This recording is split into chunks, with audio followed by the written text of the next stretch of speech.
Check 1 2 1 2. Check 1 2 1 2. Check 1 2.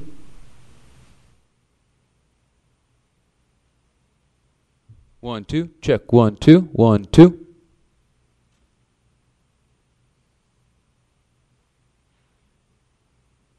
One two, check 1 2 1 2, check 1 2 1 2. Check 1 2 1 2 1 2.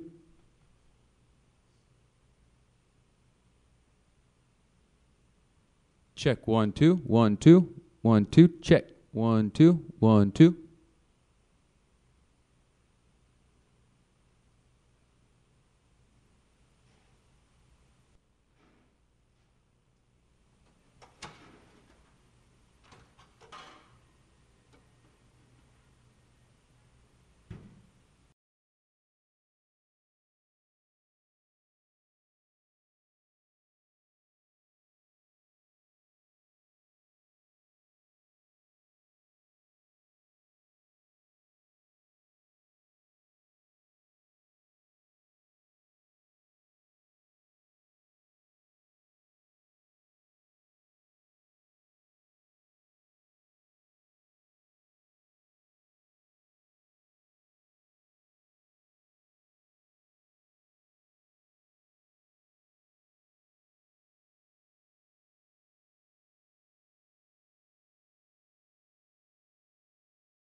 Welcome.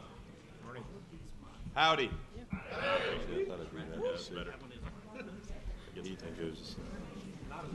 Well, this is the GTAC Disaster and Emergency Preparedness Committee. If you're planning on going to Dallas or somewhere else, you're on the wrong flight.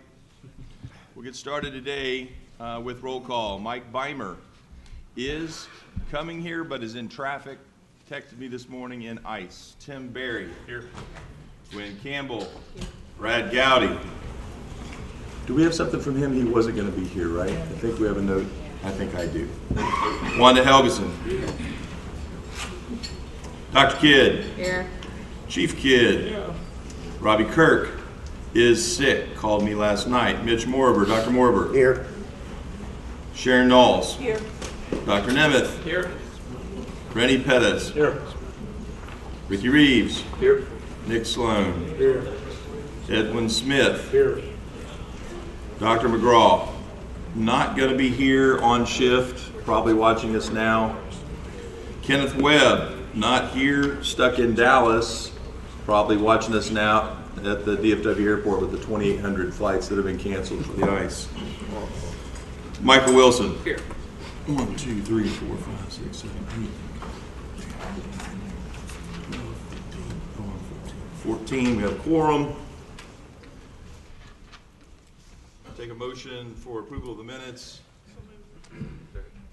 All in favor? Aye. We'll jump right to the agenda.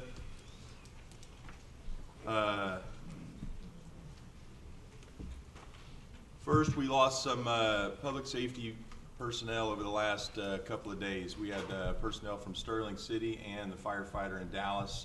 And if we could take a moment of silence to remember them and keep their families in our hearts and prayers.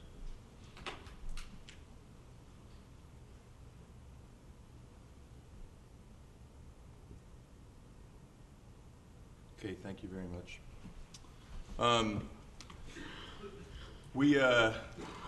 I want to thank publicly Danny Updike. Is he here? Danny, are you here? Danny's been working hard with the chief there at Sterling City, the Rankin County guys, all the people out there in that area have really responded to help that agency. Danny and I worked together yesterday for a better part of the day. I want to thank Chief Charles Hood and Chief Yvette Granado from the San Antonio Fire Department. They've arranged for a spare ambulance from San Antonio's fleet. It'll be leaving here momentarily en route to go help replace, at least on a loaner basis, working through the rack up there, and then on to Chief Tim Sanders. Going to be working with him and get that truck at least temporarily. Danny, we certainly hope they're going to apply for the extraordinary emergency funds, the EAF funds as well, and I know you'll help them with that. You know, as I talked to the San Antonio guys yesterday during the day off and on as they were preparing that truck, they decaled one of their ambulances, had it in make ready at one point, trying to get it ready to go, and even did a full PM on it, and you know, it's on the way, but before they left, they have decaled it again with Sterling City EMS on the side, and even swapped out the 800 radios and put a VHF, and their tech services team programmed all the Sterling City frequencies and the other channels they would need up in that area. So special thanks. I know this is a tough time for the Sterling City folks and the people in that region. I want to know that our hearts are all with you. San Antonio Fire Department is making extraordinary efforts, and I want to thank Chief Hood and Chief Granado, especially from the EMS division, for the extra support they've provided. Danny? And I want to thank everybody in here that offered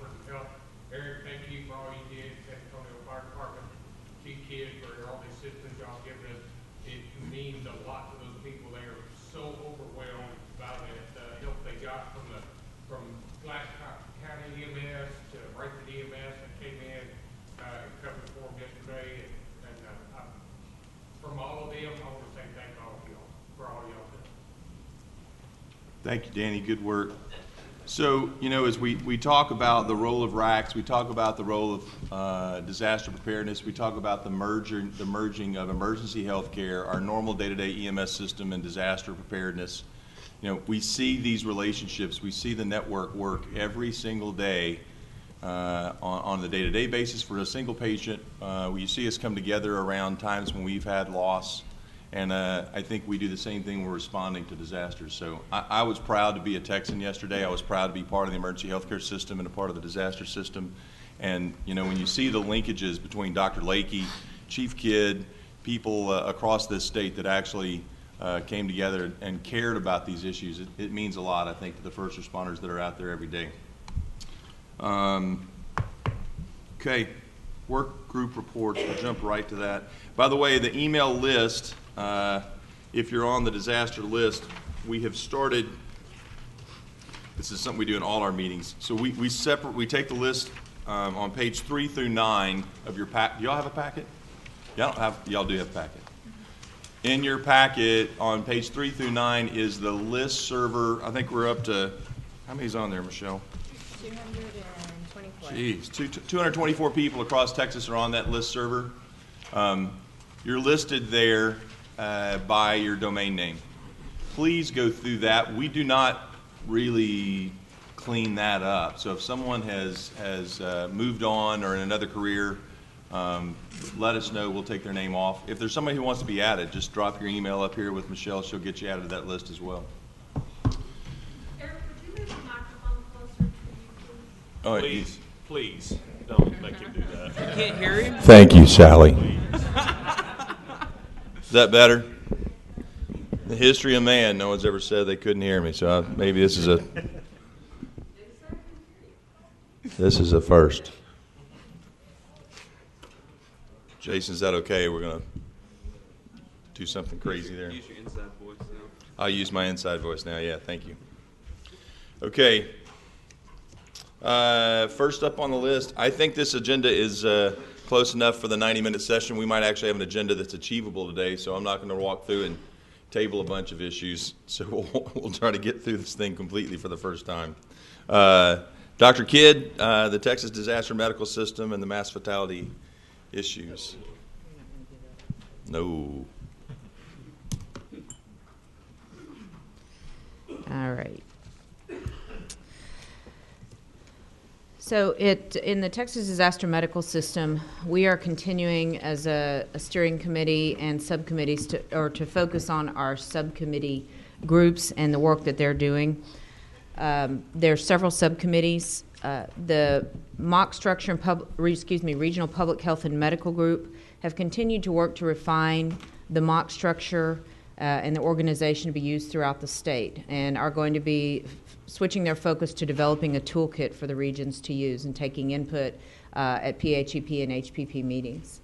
The education and training work groups are continuing to review the educational modules that have been developed and have been working recently with the mass fatality work group on developing some educational models to be used throughout the state. The mass fatality working group has been focusing on developing some training for the rapid assessment teams and command assistance teams with the DSHS teams. They have also been working with MEs around the state and are going to be having probably a statewide ME meeting in April, I believe was the last date that they had come up with. They had been working on doing some work in education with the JPs around the state on mass fatality management, but that has been decided to be tabled until the planning is a little bit further along so as not to create confusion. The Responder Health and Safety Work Group continues to evaluate the surveys that have been sent out, and by the way, everybody who filled out those surveys, thank you very much. We actually gleaned a lot of very helpful information, so really appreciate everyone who filled out the Responder Health and Safety Survey that went out about 2 months ago. That group continues to develop recommendations back to home agencies for pre- and post-deployment evaluation of folks who are going to be deployed.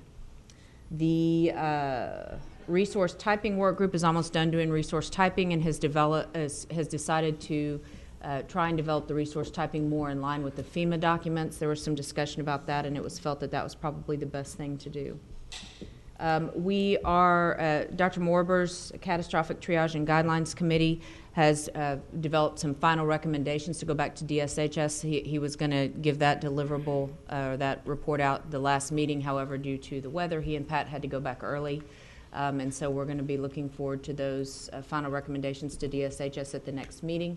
And then finally, this next meeting, I believe it's next week, we're going to be focusing on reviewing NXH and sending some recommendations back to DSHS and TDEM for that.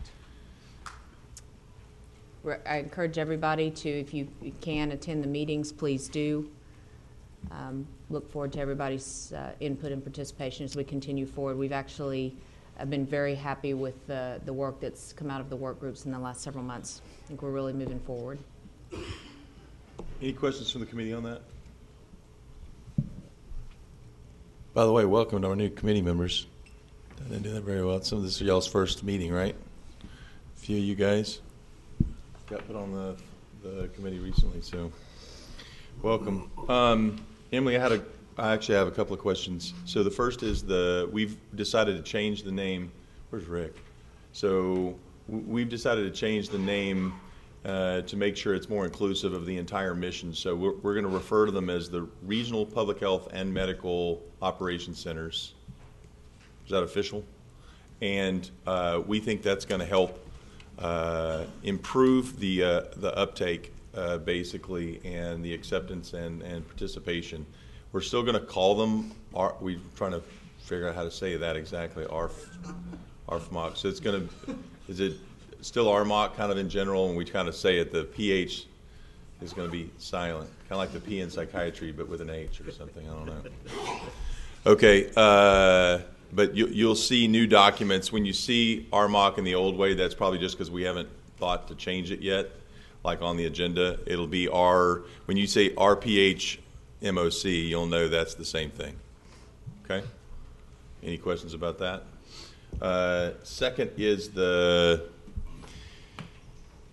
catastrophic guidelines. Dr. Morber, I wanted to, where are we, Joe, I don't know if you know about this, and maybe if it's Rick or Mike, where are we with that larger effort that was the catastrophic guidelines document that Bruce was working on?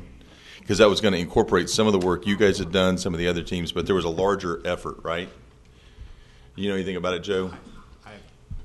Rick, do you know what I'm talking about? Yes, it's called the Altered Standards of Care group. I believe a group has been formed. I can't remember the chair and vice chair yet. Crisis Standards of Care? Crisis Standards of Care, that's right. The timeline has been extended. There's going to be some work going on this spring and summer. There'll be some draft recommendations, I believe, coming out toward the end of this year. And actually, the final reports and the implementation, and including public input, will be in 2015. Okay. So it's probably about a 2-year project. That's particularly important. Some of the things they're working on are going to directly affect hospitals in a pan flu instance. This is how this is the group that will set up the ventilator usage criteria and those kinds of things, the bioethical components that I think all of us are interested to watch. We need to watch that carefully and participate if you'd like. And so we'll keep you updated at this committee, and maybe we can get an update from Bruce at this next meeting on that effort. That wouldn't be a bad idea. And Eric, there will also be some national draft standards coming out later this year also. So I know there's a group of doctors with the National Association of State EMS officials doing the same thing. So I believe they're going to be released about April in draft form for comment. Yeah, we're all working on the mic thing, sorry. I would be the second person being told never to need to have a mic. I understand. Okay, Dr. Kidd, the other thing I would like to ask is that TDMS, operationally, we're going to be inhibited by decreasing funds. And, we just spent the better part of a day yesterday. The HPP folks spent a work day trying to sort through what what is important in Texas for disaster preparedness. And if you don't know the rumors, I'll give you what the best rumors I have right now, which is ASPR, the grant that you basically in this room would be most familiar with, the Hospital Preparedness Program grant funds, have potentially a cut of between 26 and 30% for next fiscal year. So that's a real number. So we worked through that. Now the FEP dollars, the Public Health Emergency Preparedness Funds, are actually going to go up 5%. Not exactly being a cynic, but probably a pragmatist, the fact that the grants have now been consolidated at CDC instead of at HHS and CDC respectively before, and now that they've been consolidated, I find it at least intriguing that HPP has been cut by 26% and FEP's going up by 5%. In addition, there's a federal program that will not go to the states for about the same amount of money that hospital preparedness has been cut to start a new pan-flu effort. At least that's according to the HHS budget website. So they've basically increased the preparedness efforts at the federal level by about $90 million, but cut hospital and healthcare coalition funding by about $150 million. So that's gonna make a big impact. How many people in this room participate on their HPP Healthcare Coalition in their area today, right now? Raise your hand high. It's important. Okay. How many of you are also participating with your EMTF efforts, your Emergency Medical Task Force efforts all the time now? Yep. Okay. Okay. We are going to go through what every city, what every county, what every state government, what every healthcare system goes through all the time, which is trying to reorganize our priorities and find what's most important. Your opinions matter. In fact, I'd open it up to the group if anybody has any comments about this particular issue, because I'd like TDMS to at least be aware of this, take it back to the group and discuss the funding cuts and the potential impact to our preparedness in Texas and what we think is most important as we start to prioritize those. That should be an open and transparent dialogue. We should have the opportunity. In fact, I'm going to ask anybody who wants to come up in a second, but I'll ask the committee members first. Nick? Actually, I was going to ask Chief, just as we frame this conversation even more, this won't have a direct impact on the Healthcare Coalition, but I think it will have an indirect impact. EMPG is going down as well, correct? We don't know that yet. Okay. The 2014 EMPG has not been voted on yet, so we don't know for sure. Okay. I think as we frame this entire conversation, though, we know preparedness dollars are going to come down, and it's incumbent upon this body to begin the strategy for what, like you said, what's important, what do we want to keep higher in our priorities. Thoughts from the group?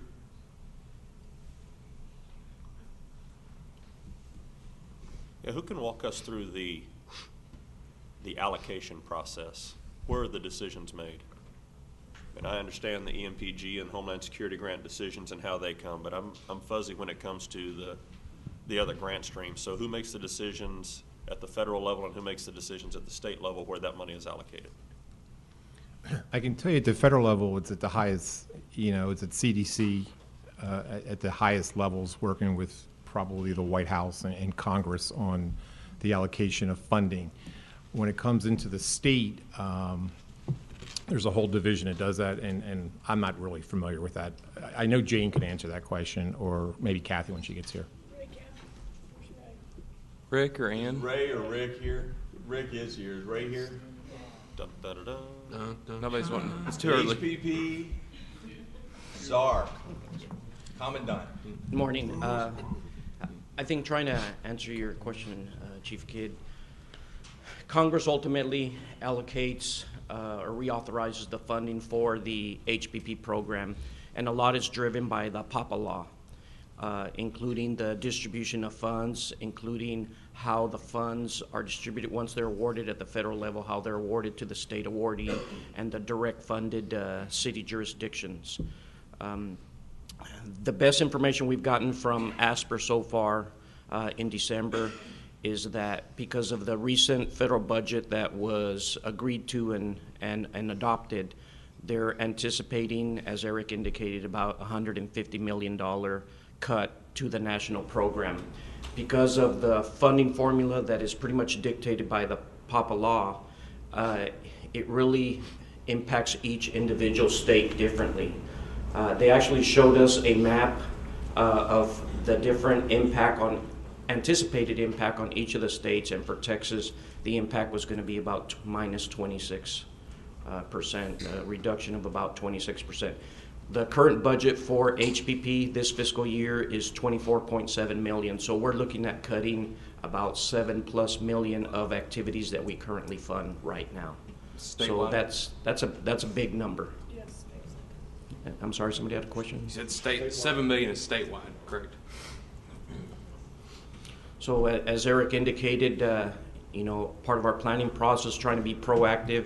The grant application will come to us very early March. We have 30 days to submit our grant application that will be due to the feds about May 1st, and then hopefully have new contracts with the RACs, the HPP contractors, and the coalitions by July 1st to hit the ground running for the next budget period.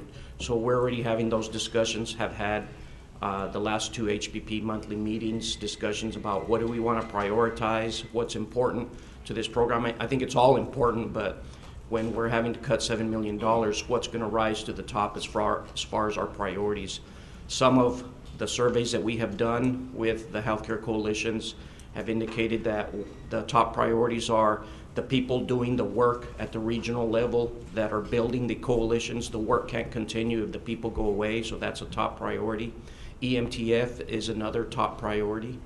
I think the direction and guidance we're getting from the feds is, we've spent about 13 years of buying stuff and doing other things like building coalitions, but we're at the point, if we shouldn't have already been at the point, of really reducing the stuff we're buying and more building that coalition. And I think we were somewhat proactive with what we did with EMTF, because we bought a lot of the stuff because we had the opportunity with CDC funds that came to us through FUR and through some of the pan-flu funding that we got during H1N1.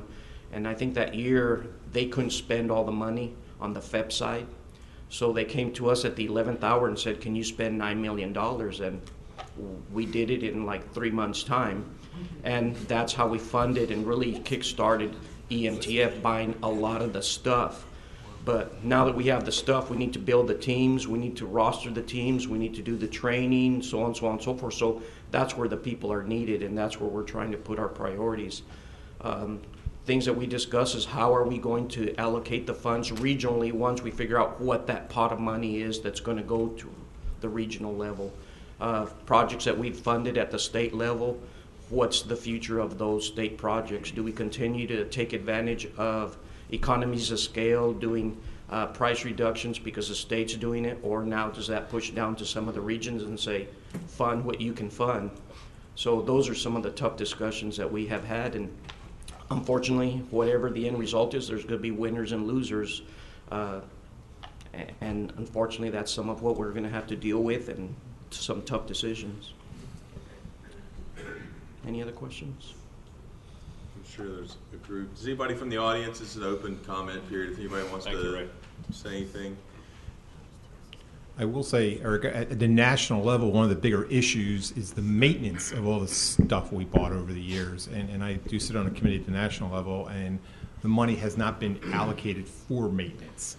So we have all this stuff that's sitting out there that's good stuff, but we got to be able to maintain it over the years. So I think that's critical, and I'm glad that you're on that committee nationally. I'm glad that you understand that. We have spent upwards of, if you combine everything else we've done, probably $12 million. And when you make a $12 million investment across the state of Texas with equipment, you can't say, you can't not, well, you can not maintain it, but you're going to have thrown, good money away. Good money after bad. You're going to throw good money away, period, end of sentence. Whether or not we should or shouldn't have spent $12 million is a decision that's long gone. I think we made a great decision. I'm biased, because I was part of that effort. But I think it was a great decision. I think it's one of the better things in the country. I actually think it's a model for the nation that we should be talking to the feds about. The NDMS program, frankly, I think could be incorporated into this, where states have regional teams that respond as state teams together. And then you could have 50 national teams, basically, from each state that are able to respond, much more like what the USAR system looks like in Texas, at least, as opposed to having federal teams that only go on federal jobs, and then the state, local, and regional and state teams that we're doing the efforts. We're duplicating efforts that really, I think you'd have more jobs for the people who need to go on anyway, and it's a force multiplier. It's important to note that both Ray and Lizette have done a great job of transparency with respect to this problem. I think the HPP group felt like they had really good interaction with them yesterday. They've been pretty open with the data, with the funding shred out, basically. You know, in the end, some of the things we looked at were the costs of FTEs, and that's both at the RAC level and at the state level. And when we added all the FTEs, both at state and RAC level, the number, I would say, I was even surprised by this. The number came to only about 35% of the total budget. Now, if you'd asked me, I would have thought that would have been significantly higher, but it really was only about 35%. And Ray sits on the national committee and says that many states have their FTE ratio in that same respect, more like 80%. So we have done a reasonably good job in Texas of keeping those numbers where we keep our eye on the ball and keep those dollars focused at the programs. But as we shift, I think that was an important thing he said, as we shift more from buying stuff to making sure the stuff works well, the stuff is maintained, we're training on the stuff, that's human, that's blood and tissue and bone that has to make that kind of thing happen, and so we need to be cognizant of that. Well, there are so many restrictions with meeting the capabilities. I mean, really all you could do was buy stuff. So are they going to change that? The guidance was one of the things we talked about a bunch is some of the limitations both on the budgeting side and on the program rules side, and some of that's out of our control at the federal level, but at the state level I think there was broad agreement they want to try to make this as easy as possible. They even we had a bunch of discussion about multi-rack hubs where some contracts are already been combined and they see economies of scale there. That seemed to be a reasonably decent idea to save some administrative dollars, at least, where racks can have program people in the field but maybe share those administrative expenses for budget and filling out the B13 and FSR. I don't even know what they are. I should know.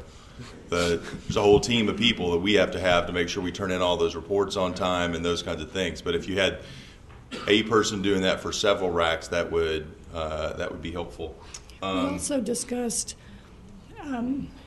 trying to look for additional opportunities for systems, whether it's notification systems or those sorts of things, that we have pockets of programs that are operational in different parts of the states, and do we need 10 of them? Can we choose 2 of them or whatever, and can we ride on the back of another program system that's already set up and get better costs? And so I think we'll probably see us doing a lot of that kind of looking as well. I called it cutting coupons.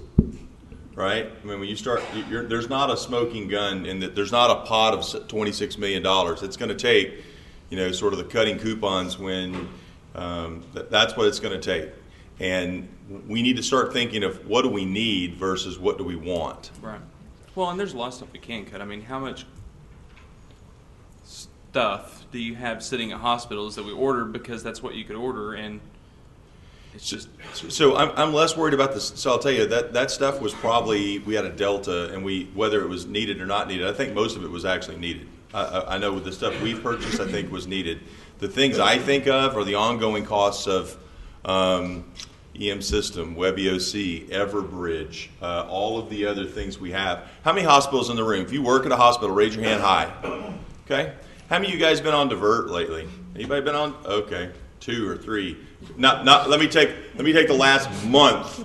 Let me take the last 6 weeks out of the picture. In the last year, how much have you been on Divert? Less than 10 hours 10 hours or less, raise your hand if you're from a hospital, been on divert, not very much in the last. Okay. If you want to divert just a ton, you just divert all the time, raise your hand. I want to know what that hospital is. I can tell you it's in.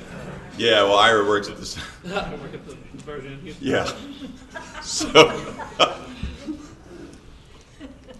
in general, EM System was a divert website, for instance. It's been a great communications tool. It's been very helpful to do some other things. Wanda's made it really successful in El Paso, for instance. These are the struggles we're working with. But we don't really use it in San Antonio much. No hospitals, frankly, except for the last 6 weeks with a little bit of flu spike, have diverted. Our hours are 0.0 almost all the time. We just don't divert anymore. So we have a website we're not using because we don't divert. And so I think those kinds of things need to be looked at carefully so we preserve the kind of things that Wanda has built out in El Paso, and we don't stymie other efforts or other processes that might be more cost-effective, work better in other areas. It'd be interesting to see how many use Everbridge and have separate Everbridge contracts. How many in the room have specifically the Everbridge callback system? Raise your hand real high. Wow. Okay. I would be interested to know how many of them have separate accounts there, right? So that's the thing that we could find some economies of scale in a big way. Okay, any other thoughts from the group? Ray, thanks for being the leader you've been in this circumstance. This is a tough road to hoe. It's always fun to bring more money. It's not much fun to bring less money, and I think you've done that with grace and professionalism. Dudley?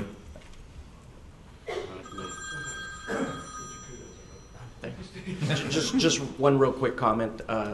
Take advantage of the opportunity of having Chief Kidd here. One of the things that was discussed during our group discussion is looking for opportunities for us to do economies of scale, share efforts, and not duplicate efforts.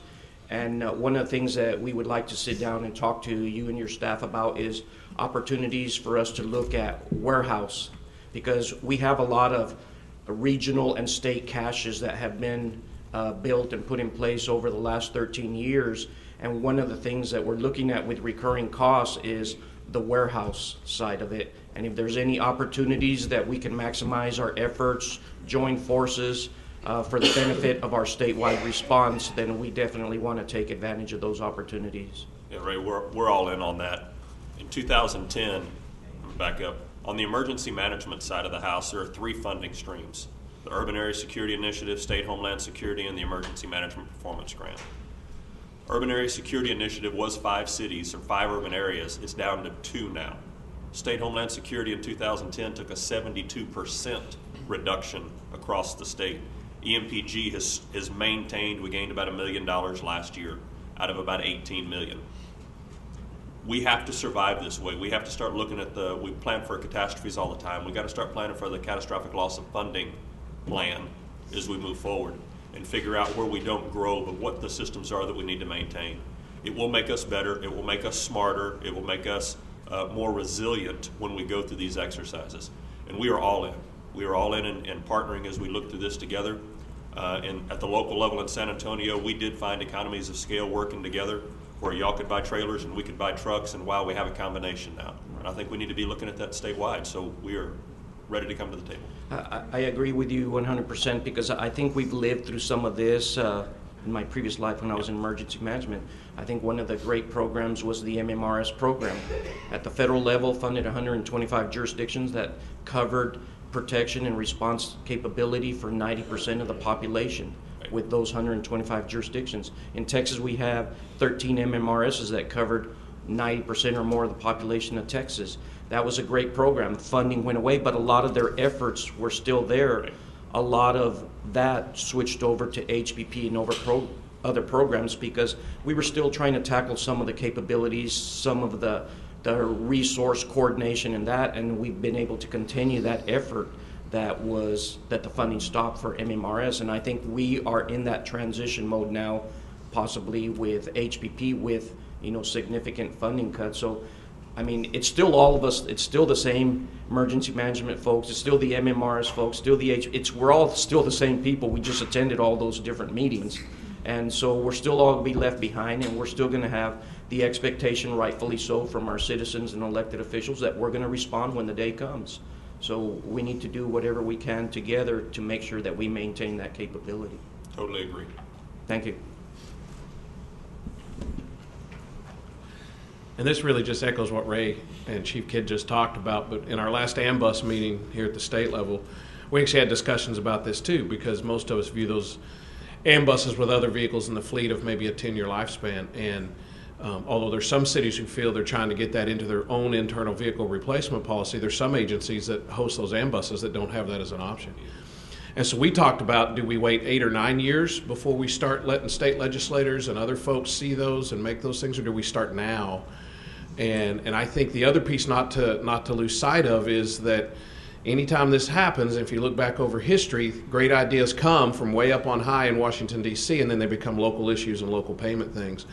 And so I think not only while you're prioritizing this and putting this together, but locally and statewide, folks that are subject matter experts, and behind me, need to start at the Frog Festival or whatever, making sure that those state legislators that show up walk through that MMU, that AMBUS, that they're invited to oversee and watch the local disaster drill and those type of things, so they start to understand and having those conversations that the cost of this is coming your way now. We can't wait 6-7 years and surprise it on you. We need to start talking about it now as to how the state's going to pick up their share, or not, I don't want to say their share, is going to pick up more of a share of maintaining that stuff going forward, so we maintain preparedness. So Dudley, I completely agree. I think we need to have thoughtful conversation about how to, the task force has done a really good job of being integrated with legislative funding. I think having EMTF funded in some way very similar to the Texas Task Force on USAR system would be smart. I don't like having a resource like EMTF that we've worked hard to build, spent $12 million in capital outlay. We've spent thousands of hours building out, and it's still maturing. It's still maturing as we speak. We've got to make sure that effort, when you look at what's going to actually make a difference on an F5 tornado day, what's actually going to make a difference with a 105-car pileup in a foggy circumstance on I-10, when you see what's actually going to make a difference in a mass shooting, when you see those kinds of circumstances, the emergency medical response capability that the EMTF has brought us and coordinated our collective efforts are the kinds of things I think we need to have long-term, whether we have grant funding or not. If you are interested in helping with that, I'm going to be figuring out a way to make that a reality. I don't even know exactly how that works. So, but if you're in the room and you are part of an EMTF and you have the opportunity at a demo, like Dudley said, to walk a legislator or invite a legislator over, the more they understand the capabilities of this, the better. Any other comments or thoughts? How do we also, understanding where those incidents lie on our hazard vulnerability analysis for the state, how do we also continue to plan for maybe new or emerging threats as things change with technology, cybersecurity threats? I don't want to go too crazy with this because I don't want to start planning for the moon crashing into the earth or anything crazy like that, but I think that's something that is can be a real threat for us in the future. And I don't know where that fits into the discussion, but I just wanted to at least state that much. I know there's a lot of work with the healthcare sector group from from all the homeland bodies that are doing all that, but they put a lot of things together, a lot of pieces together that healthcare are looking at, and I think they've already got their own plans for this. But what happens to those? And maybe EMTF is still the solution to that, but so EMTF is not going to solve every problem on the planet. Right. It is one of the tools in the toolbox we're going to need. If you ever heard of wicked problems, it's a thing. It's like a whole genre. So wicked problems have two definitions. Is this a California thing? No, yeah. Like California's wicked bad? problem. Wicked problems have two definitions. It's pretty easy. So the first thing is the more you understand about the wicked problem, the less clear the answer is. And the second part of the definition is when you try to help fix the wicked problem by doing something, it fundamentally changes the wicked problem. If that makes any sense. Healthcare it's a wicked problem in our country. It's very, you fix the doctors and then they buy hospitals, and that changed. New problem. We changed the whole thing. So you look at 20 years of healthcare and the things we've done. You fix the hospitals and that changes the arrangement. You fix nursing homes. You fix anything. Oil, our energy independence. Is it wind? Is it solar? Is it whatever? It's a wicked problem. The people who live in this world of wicked problems will tell you the only real solution to the wicked problem, there isn't a solution. The solution is working together and working through the wicked problem, and not introducing each other with business cards. Disaster preparedness, with all of the possibilities that we have, how we can do that. The only way to work through those things, I think, is through the collaboration we have. And that starts at the lowest level. That really starts at the things Danny and I were working on yesterday, right? So we have a single problem. We have a group of people who are meeting already. We're able to walk over and talk. I know Danny. Danny knows me. We have our cell phone numbers. That's because, he was late to dinner one day and I had to call him and ask where he was at to come to dinner. The interaction and our interconnectedness is what's going to make us resilient, I think. So, Nick, you've done some great things. Let's talk about some of the things you've been publishing on that, and I've been putting it to our disaster preparedness group in San Antonio, put you on that list, so that effort. So there's where we're force multiplying something that the Baylor system's doing great. We're pushing out to every hospital in our regions watching that, and I think those kinds of solutions happen because of bodies like this, bodies like HPP, bodies where we work together and work through the wicked problem. I don't know if that was the best answer, but I think that's the solution. Any other thoughts on this? We got 48 minutes and we got about 100 items now. I've managed to screw that up. This is important stuff. I think figuring out how we're going to fund all this stuff in the future is important. We need to keep it on the radar. Next up Hey, is... Eric, I just want to say Joe, there you are. Just one thing. I think one thing we got to keep in the back of our mind, we can't start fighting with each other. That EMA, EMS, public health, and hospitals, we're all in this together. And in some states I've seen where EMS attacks the hospital, hospitals attack the EMS, and that's just a bad road. That's just a dead end that we're all going to go down. We fully agree. Mr. Wells. It's the Victor Wells Show. Well, let's see it.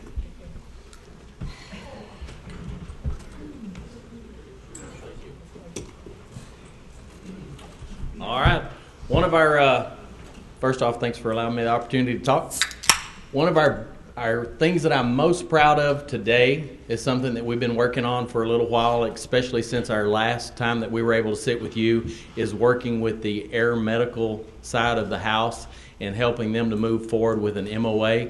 Lots of discussions, lots of good work, and today we'll be meeting with them to actually roll out the EMTF, SCO, and aeromedical MOA. So we're very excited about that, for us to be able to partner and work with those guys to help them to get a document in place that makes them deployable in a disaster response. So very excited about that, and there'll be meetings throughout the week with that as we continue. So that's probably our biggest and our newest and really exciting thing that we've been working on. MSAT radio checks. We talked about that last time, that we're just kind of rolling that out. So across the state, we've been checking those, and I've set up a statewide monthly check. We picked a day and said we're going to do it the third Wednesday of the month. Every month at 1:30, we're just going to do it. Everybody that's in the EMTF, turn on your MSATs. So what we've been able to do first is tie all of these together where they all did a radio check, able to talk to me actually in the field from a radio, and not only have all those regions tied in and communicated, they're all able to talk to each other now. MSATs from El Paso to the Valley and from Houston to Lubbock. And so we've been actually make that a reality, and it's standard, and the real benefit of it, the guys are learning to talk on it because it's a unique piece of equipment. So getting to talk on it at least once a month makes them more comfortable so that they know how it works, and it's working really, really well. So we're excited about that. We're continuing to learn and use those. These are the areas that have already been engaged or are buying more. In the Metroplex, they got some local project funding where they're actually being able to purchase quite a few more that they're going to put into the system, as well as several other areas around the state. So our numbers are going to grow to this which will significantly multiply that. So that's in place and operational today, and we've already done this. And then we'll be able to connect all of these dots as well. So we're building an infrastructure of communication that's satellite-based, that we're excited about that.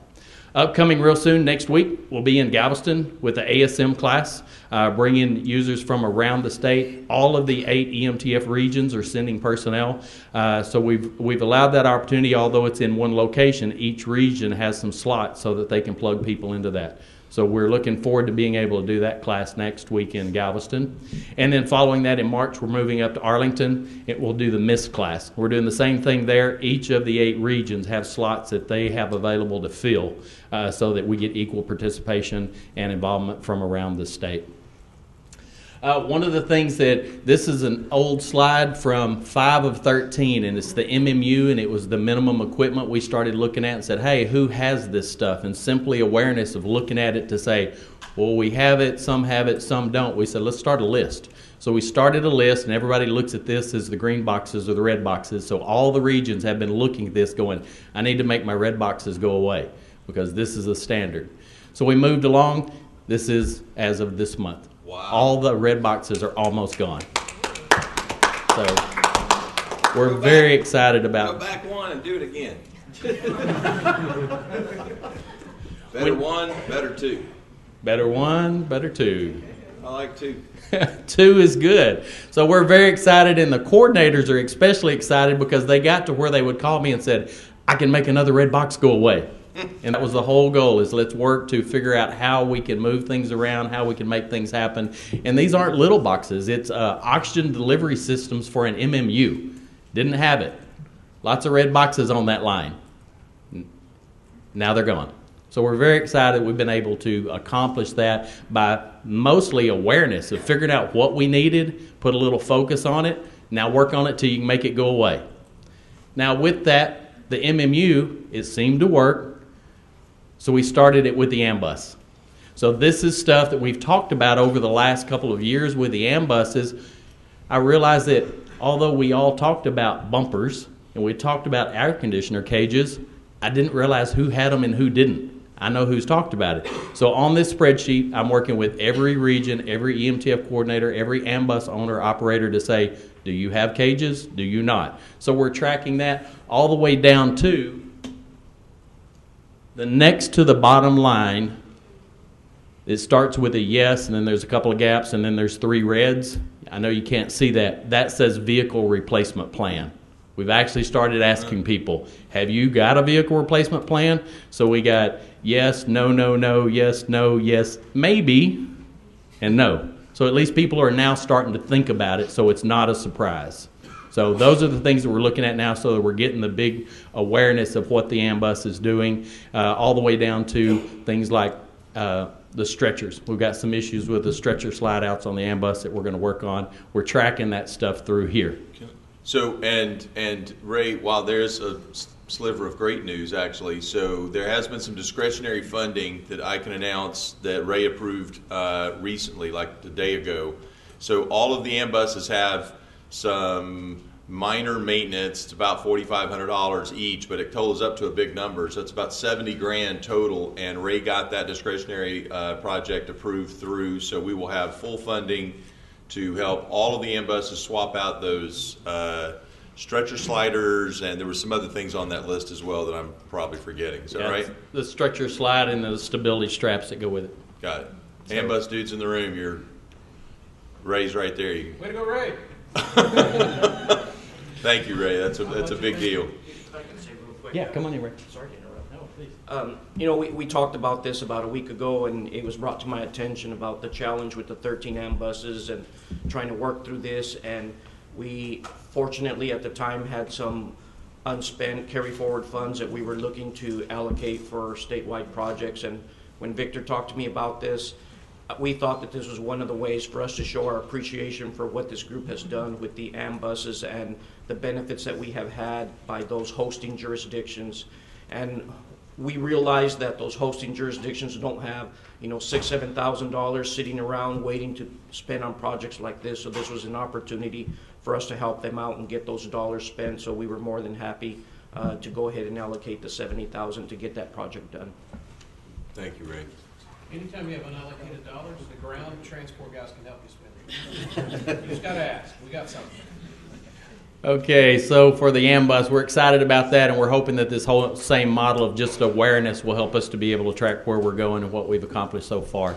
WebEOC, we've got our primary servers and backup servers. Since our last meeting, we actually had the capital area COG has stepped up, and they're going to be the lead WebEOC for EMTF7, so that was a very positive improvement. We're excited about that. And now our big focus is working on South Padre.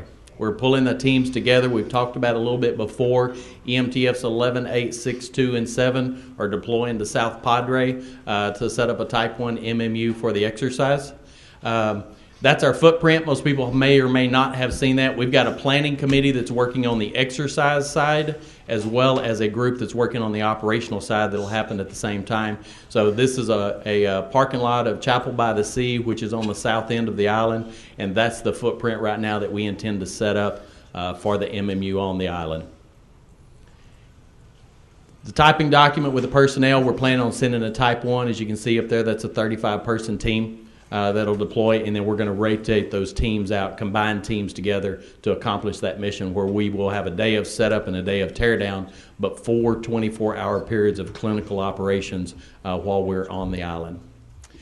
And then the following weekend, again, we're going to support the Baton Memorial Death March. EMTF 9, 1, and 4 will set up a Type 1 at White Sands, New Mexico. Last year, they treated those 395 patients in 12 hours. This year, the temperature is intended to be higher or expected to be higher, so they expect that the impact will actually be higher. Year before, they did almost 700 patients. They're anticipating they may see that again this year.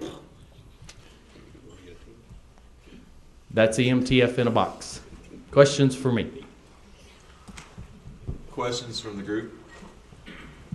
Can you just mention the meeting that we're having at 1?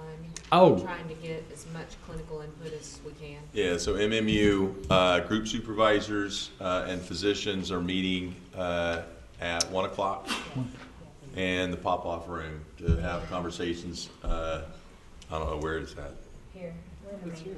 We're in the main room? Okay. Stroke canceled, so it's going to be here. Oh, good. It's right here. Yep, it's here. Medical directors all have invitations, as well as those operational folks that will be involved with a lot of focus on the discussion for South Padre. So I want to eliminate as many of the rumors that are flying around as possible. So first is the South Padre Island Fire EMS leadership, including their EMS medical director and the fire chief, have been involved intimately in every one of these discussions.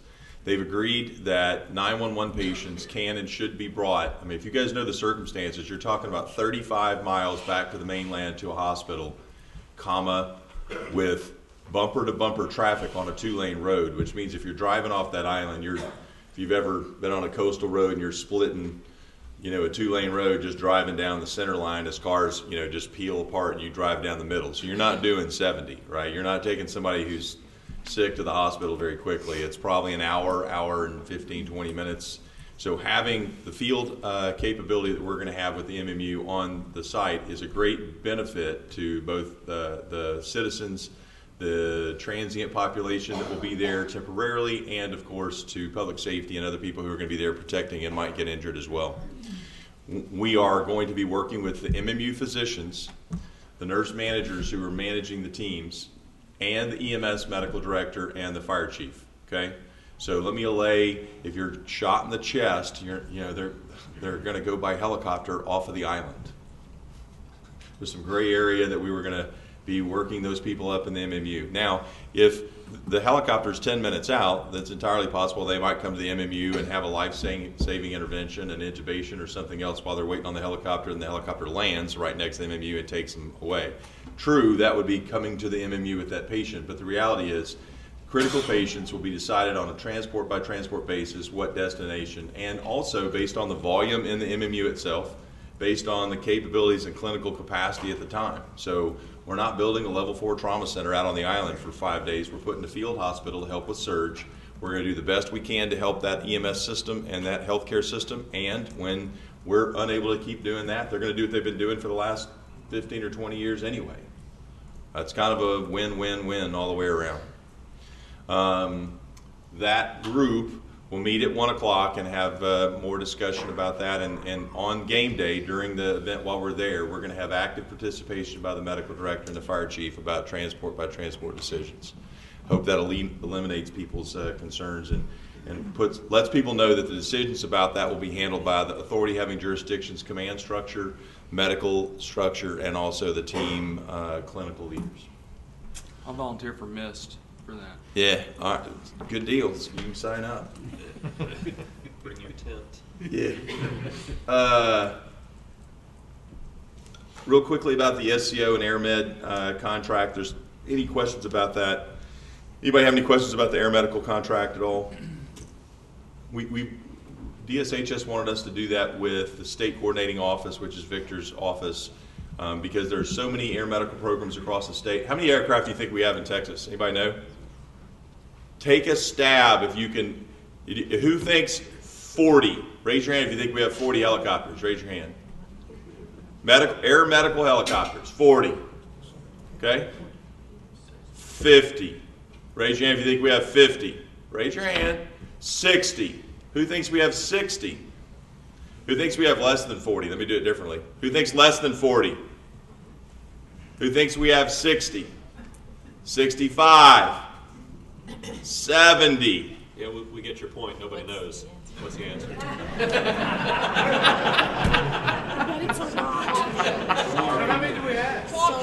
We have 75 air medical helicopters in the state of Texas right now. 3 of those are from children's programs. So it's actually 72. But if you counted the number of people who actually own and operate those helicopters, the number's relatively small. The number's about 10 or 12. So and many of those providers, I'll just Mike is here, so I'll pick on Aerovac. They have aircraft, I think, in every single EMTF region.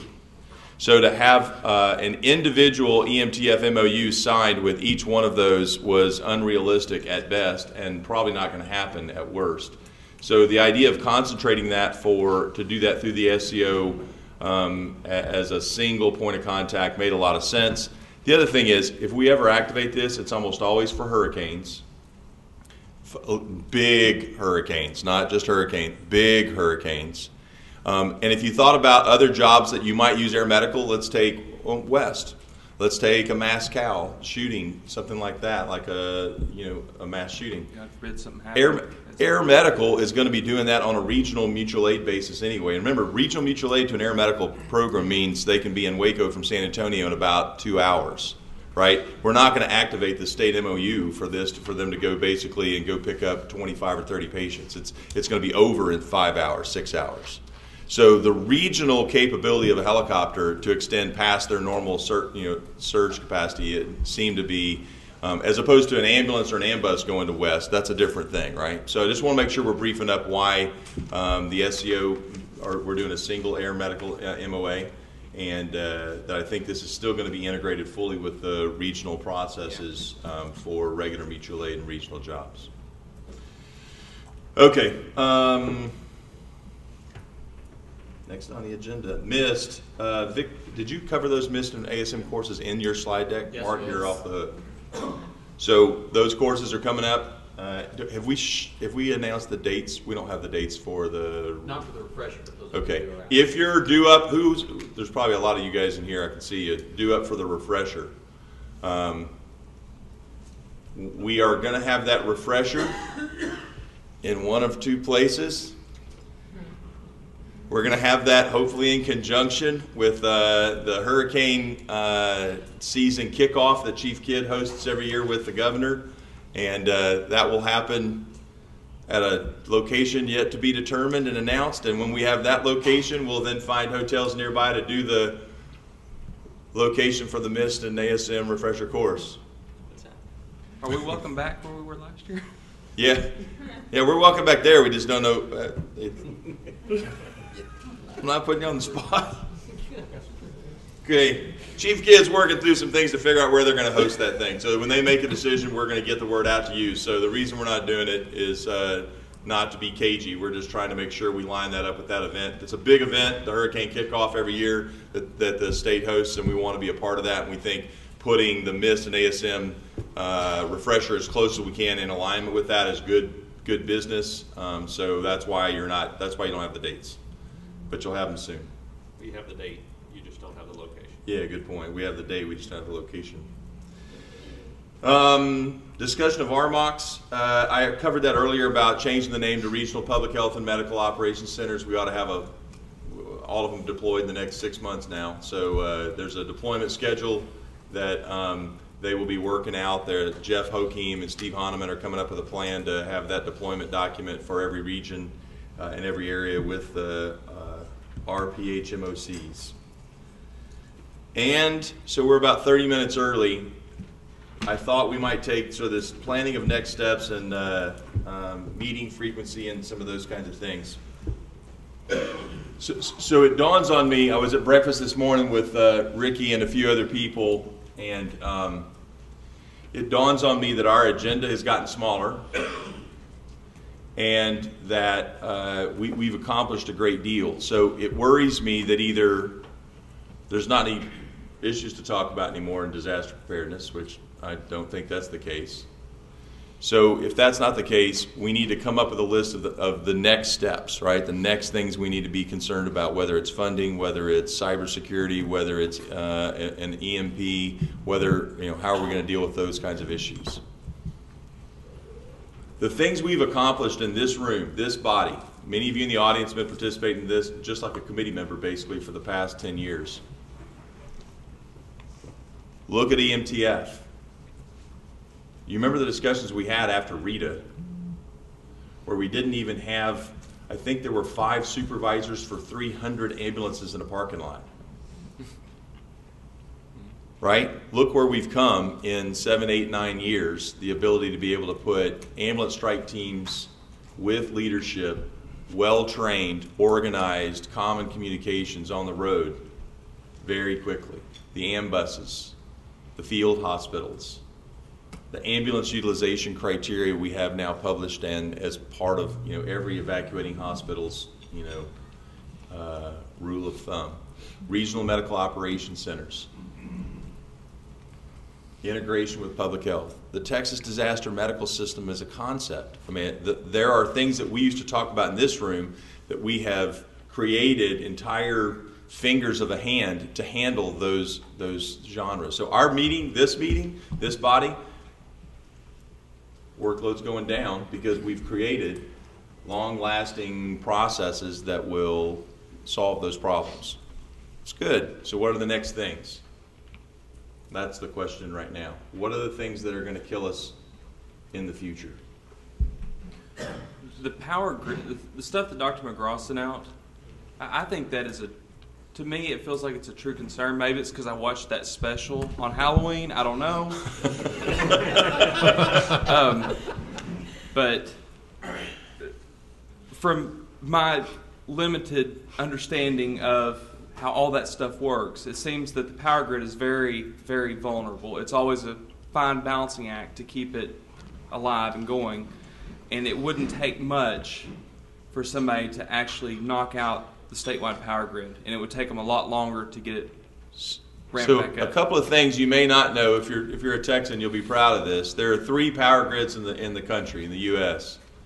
There's the Eastern Power Grid, the Western Power Grid, and Texas, which I think is fine. I don't see what the problem is. And the Public Utility Commission oversees all of those things. Chief Kidd and I have had a conversation, and he feels like it would be appropriate. I'm not speaking for you.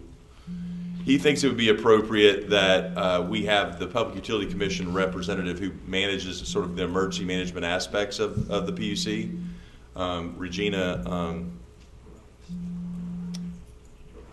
Irales. She will. We will invite her to the next meeting, and I think that would be enlightening to get some ideas. How many of you guys are getting the ERCOT pages? Have you signed up? Good decision. Now, she can't be here today because they're all in the SOC right now practicing with ERCOT and the PUC going through some exercises. Yeah. And I know they do a whole lot. And I've tried to understand a little bit of ERCOT and PUC, and they kind of keep some of their stuff close to their chest, which I don't blame them. They don't want everybody to know what they're prepared for. Right. So, but I would like to know, kind of have an idea of what we need to prepare for, because if power was out for 2 weeks, the surge capacity on the hospitals would be, it would be catastrophic. Because you think about the stuff that we and I were talking about last night, some of the stuff that we send people home on, dialysis, ventilators, feeding pumps, IV pumps, not to mention if there was a power outage for a week or two right now, the weather, that would cause a surge into the facility. So. The things that are interesting, it's a little bit like the pan flu stuff. The things that power you really don't want to keep working are the gas stations and the grocery stores. It's kind of amazing. We were talking about vaccinating healthcare workers in one of the pan flu discussions, and some logical person said, how about the gas station attendants, the truck drivers who move everything in our country, and the grocery workers? That's who we need to keep vaccinated first. And I thought that was a really fresh approach to the way we need to think of things. Well, yeah. And I was asking Gwen what their generator at their hospital's on. She said diesel, which is what everybody was supposed to go to however many years ago, because they were afraid natural gas, there would be an interruption in service. But does every hospital, I'm sure the big hospitals have, because they have people that plan this stuff, but do all of our small hospitals have contingency plans for fuel? It would be interesting. We sit around and talk about what we think the issues are with the MP and stuff like that. It would be very interesting from her perspective what she thinks as healthcare we should be worried about, because we might be surprised. One of those, the truck driver vaccinations and things like that. So it'd be very interesting to her perspective. Yep. Yeah. Okay, so power grid /EMP /loss of infrastructure. Got that on the agenda for next time. What are the other big issues? Kurt? Water, drought. Water. Water is in drought, or water is in bad water, or both? Yes. Okay. I agree. Lose electricity, water doesn't flow. Yeah, tough to make the water flow without electricity. Good water and bad water. That's funny. It's tough to make electricity without water. Exactly. Funny how that is. It's chicken and the egg thing. We're all going to become preppers after this meeting. With a hat. Get the school bus. On a more sort of broader, those are specific and those are event specific kind of things.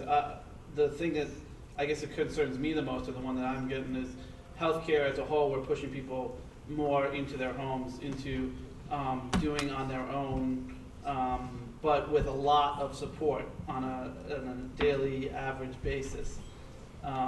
As we look towards the future and something goes down, something changes, something gets out of whack, a lot of those people, we don't even know where they are, what they're doing necessarily. There's no great, this goes through some of the 2-in-1, some of the power issues, some of it covers, to me at least, a lot of the broader issues. I think that healthcare as a whole is pushing, financially pushing towards that model, and that we need to figure out better ways to try and have systems to respond to those, understand where those are, how to regionally plan for those, how to work better with our public health people who probably need to be on top of There is at least a poster and probably a paper for some bright and energetic UNT grad who wanted to tackle the impact to the emergency management efforts for the ACA, sort of healthcare in general, over the last 10 years.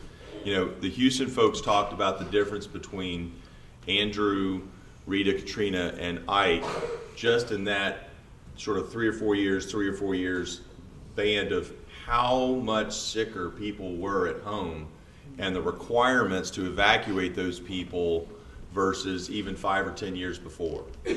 And I guarantee you it's worse now. And so, not to make this a political discussion, it's the practical implications of ACA and healthcare in general. We are putting sicker people with more needs at home earlier and longer. And that has, I would bet the average emergency management coordinator in Texas does not necessarily realize that. They may have some inkling about it, but I don't think they know the full impact.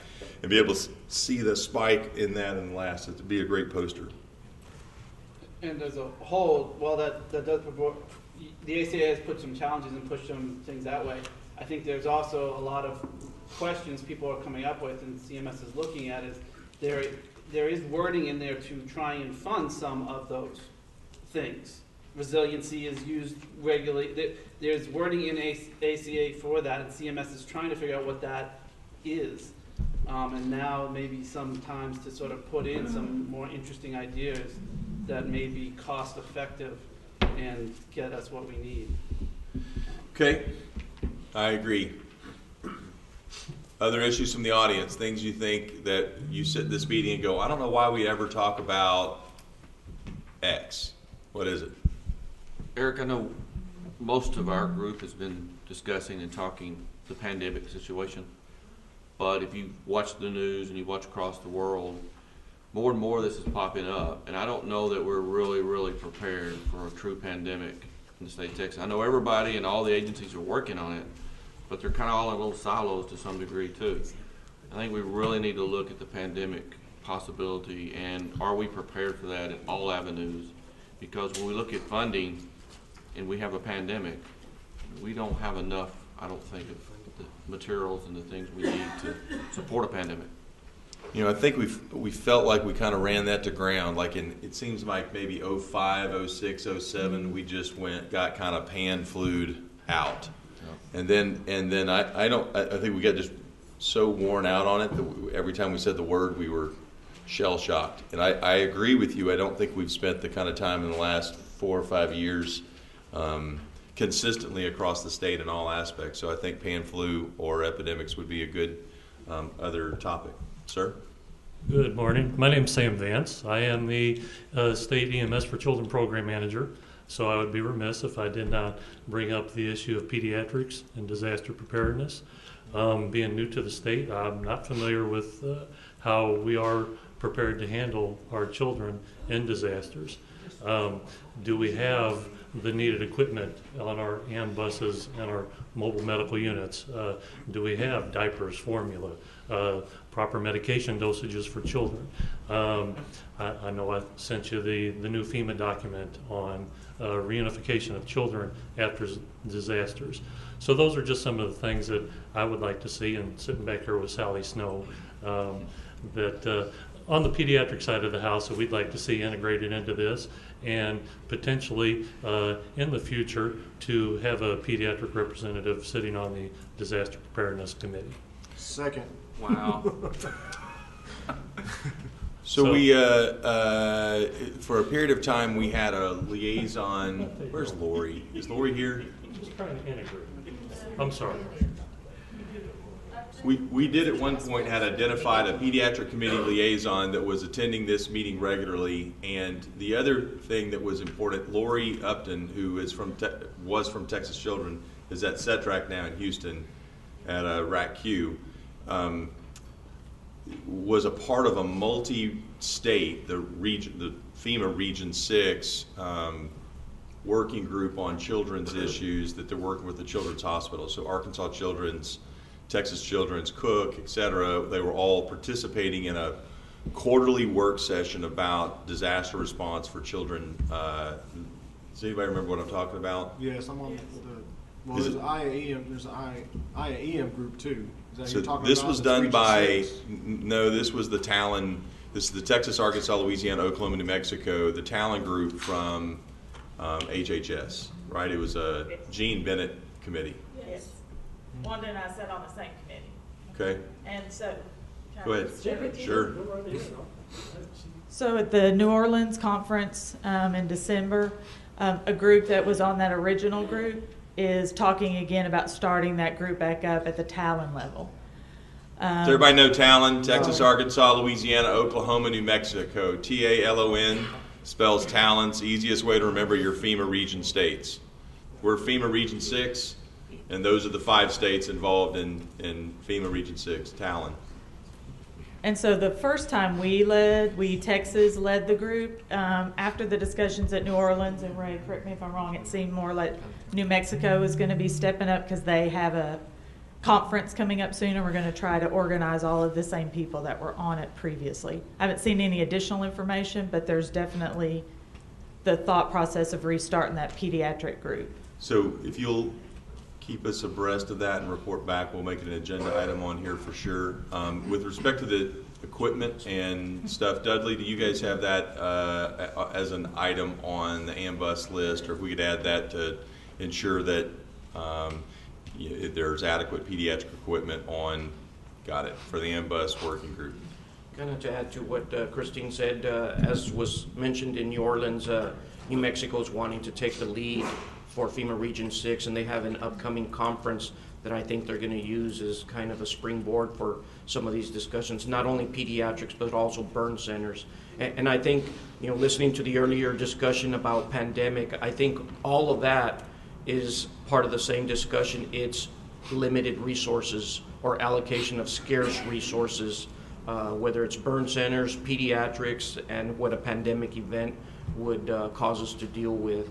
So I think that's part of that whole discussion. And like I said, New Mexico really has identified a recent need for dealing with the pediatric and burn bed or burn capacity ability. And like I said, they've got an upcoming conference where I think they're going to try to kickstart this. I was going to say, one of the discussions about the pan flu reminded me that some of our discussions in the HPP meeting and the reducing funds is that we have a number of caches across the state, and many of those supplies are getting ready to expire or have already expired. So, we have some discussion to do about what we're going to do with those. Do we replenish those? Do we not? So all of that certainly is an issue. And wait till you see the cost of getting rid of them. Yeah. Right. As opposed to MREs with peanut butter. Yeah. Okay. Anyway, Eric. Yes. If I can, just for a moment. When we discussed pan flu, we've been talking about this over many, many months now, and my committee has met many times and gone over a lot of these issues, but there are a lot of new issues that come up. I brought up the hospital home, and that's a concept we're investigating because, as you know, when pan flu strikes, our centers are going to be basically critical care centers, and palliative and supportive care will have to be supported by other means, and the possibility of establishing a hospital home where home care is going to be a necessity. Other issues come up with children because children's hospitals are going to be filled at any given time, even under normal circumstances. So we're going to have to develop mechanisms whereby these children can be taken care of at community centers. And one of the aspects we talked about was telemedicine, and this is something we really haven't touched on. Not only telemedicine as far as from children's hospitals to community centers, also the aspects of when we get overloaded with sick and patients in ICU and critical care, that we can have intensivists that are trained in this to help those community hospitals through telemedicine and other communications and be able to handle more than one center. So there are a lot of concepts that have to come up and were initiated with the discussion for pan flu. I think probably we should keep that on the table. I agree. Yes, sir. Robert Nappage with Saxby Fire Department. I want to step back to the discharge of sicker people and more issues at home. Is there a way to look at information and data sharing? Everybody has to go to electronic PCRs. Is there a way to merge some information from that to 211 in your areas that can filter back down to the local jurisdictions to start that local plan that will also go into the state plan of getting these people moved out in a way? So that's actually a decent steer question. Sharon, you know that. So is there an integrated, as hospitals discharge to home health care entities, as those orders are made, is there a checkbox that says add them, just something as simple as add them to steer, or offer that so that it's more automatic that they're being, we can be aware of it? Globally across the state, have data custodians looked at it within their own geographical area? Probably most have not. It has been a discussion in the Houston area for a number of years. So that may be something that we need to include in the training. I I know we're going to do some steer session at the state conference, so that will be something I'll talk to Dee Dee about that we make sure we add. Okay. Last issue for me is that I think psych, emergency psych in our state is at a critical level. And if you don't think that's affecting emergency health care, if you don't think it's going to be a problem for disaster management, you don't work in an emergency room or bring patients to an emergency room.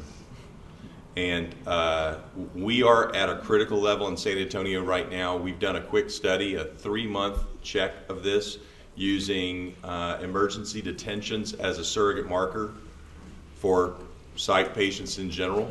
That's not really fair, but that was the easiest thing for us to attach ourselves that diagnosis. In our 22, all hospitals didn't even participate, and we had, in a 3-month period, 2,000 emergency detentions in the emergency department, not being cared for in other ways that in the true mental health care system. Some of those people definitely needed a medical screening exam. Some of those people had medical problems and were admitted for medical reasons. But in many cases, we have over 12% of those people staying for greater than 48 hours. And this is high demand, high personnel cost, one-to-one care in some cases.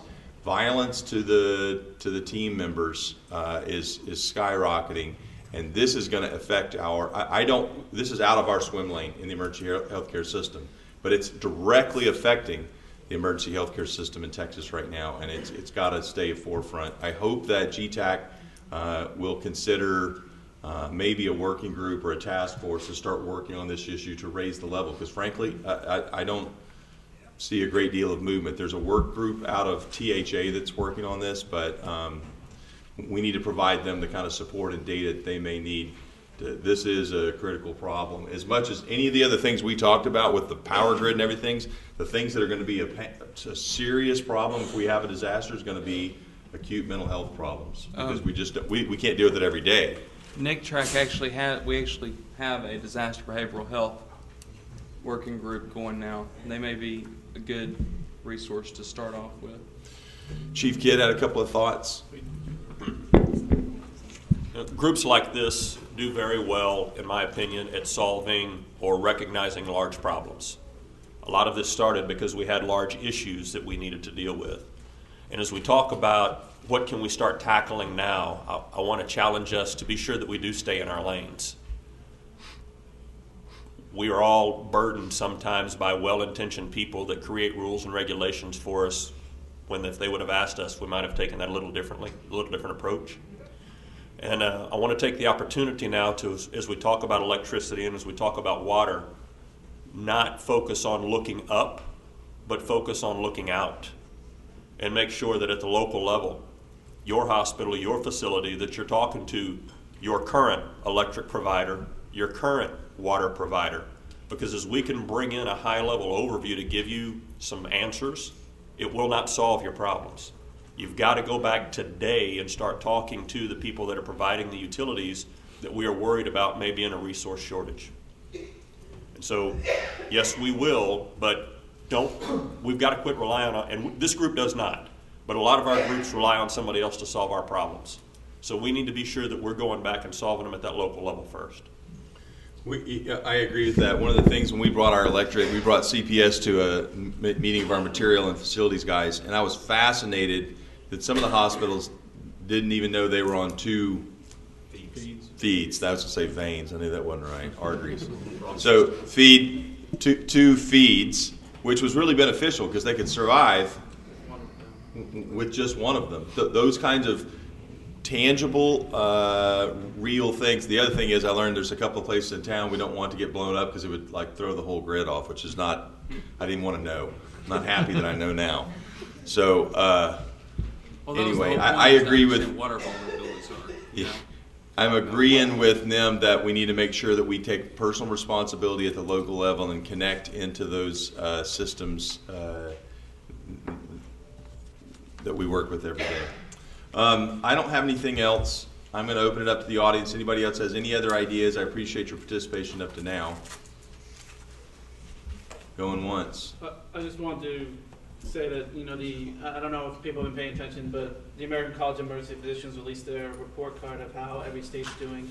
The disaster in Texas significantly increased from 2009 to 2014. Went from what they called a D- to a C. So it went from 41st state to 21st state. So that's a big shift on them. We can argue about whether they're using the right metrics and they're using whatever. I mean, there's lots of different, but it at least looks like there's improvement that's being noticed on the national level. And I think that's important. So we're a C? Yeah, I'm a little offended. What's the emergency medicine part? But, the whole state as a whole is like something or I got y'all on both sides. I got 3. Oh my God, that was not a good joke. I think the metrics are off. I think they're not using the right things, and you guys are doing a stellar job. That was funny. Any other comments? If not, we will stand adjourned. And Dudley, I finished a minute early, so get out of the way. 40 seconds. It's 4 minutes on my clock up here. Luckily, I was looking at my MacBook. So.